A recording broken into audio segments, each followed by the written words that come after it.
Merci d'être avec nous en direct. Vous êtes médecin urgentiste en Seine-Saint-Denis, porte-parole de la MUF. Évidemment, on s'interroge parce que ces personnes sous assistance respiratoire qui n'auraient pas de plan B pourraient éventuellement, évidemment, rejoindre l'hôpital qui est déjà sous pression avec les épidémies que l'on connaît. Est-ce que c'est un scénario, vous, que vous envisagez? Écoutez, on aimerait bien avoir un scénario, parce que pour l'instant, entre les déclarations de l'ancien ministre de la Santé qui devrait être au courant, les déclarations des gens qui savent, a priori ceux qui vont organiser les délestages, c'est-à-dire Enedis, et puis la colère du président, on aimerait bien qu'on ait une administration publique qui fasse son travail, ce sont les agences régionales de santé, et qu'un plan soit mis en place. Alors il ne faut pas non plus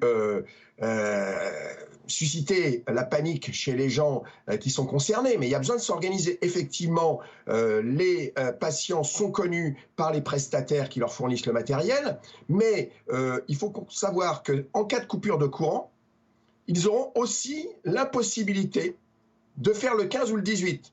Le seul numéro qui a priori devrait fonctionner, on n'a aucune garantie, c'est le 112.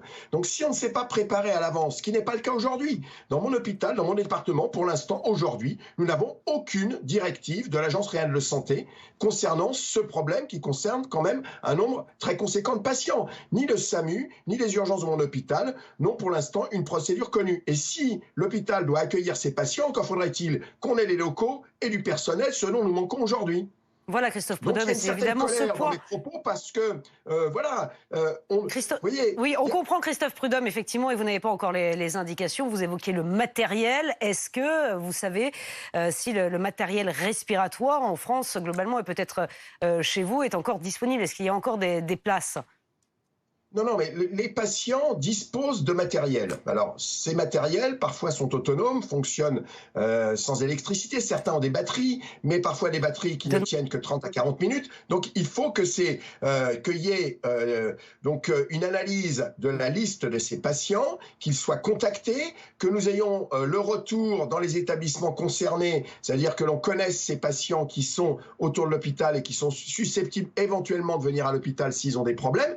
Pour l'instant, rien n'est fait. Rien n'est fait. Quand on nous annonce que le préfet a la liste des patients, on aimerait bien que le préfet, avec l'Agence régionale de santé, fasse leur travail. Ce qui n'est pas fait aujourd'hui. Voilà, c'est quand même un problème. On a aujourd'hui différentes difficultés à l'hôpital du fait de l'impréparation.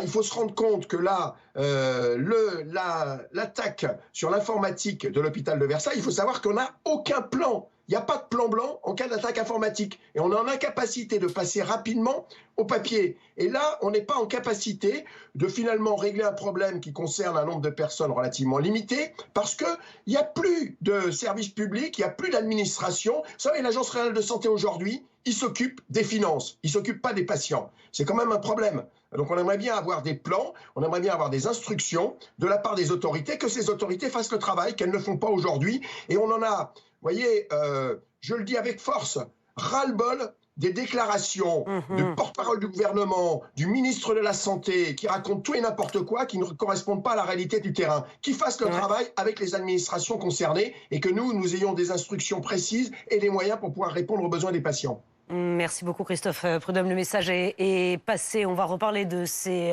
coups